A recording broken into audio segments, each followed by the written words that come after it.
স্বরচিত কবিতা প্রাণের দেশ। পাঠে আমি মনীষা দাস।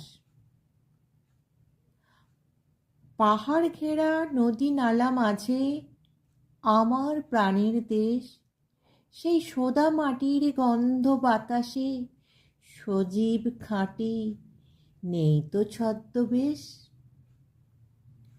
বন মাঝে গাছগাছালি দিঘি আর বিহঙ্গের কলতান, মাঠ ভরা শস্য, পাশে ঘর বাড়ি, দূরে বাউলের গান।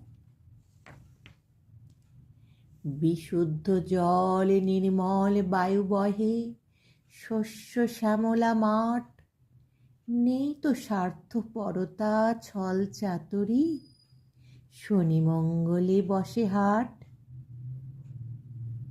সৎকর্মে জীবন যাপন করে, নেই তো বিলাসিতা, একে অপরের সুখে দুঃখের সাথী, আছে সহমর্মিতা।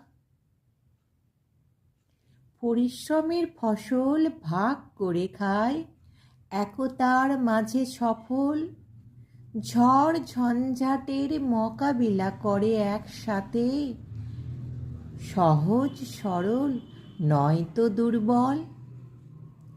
শিক্ষায় দীক্ষায় বলিয়ান হয়ে গড়ে মানবতার ধর্ম, ছোট বড় সব কাজ মিলেমিশে করে, আছে শৃঙ্খলতার বর্ম। নমস্কার।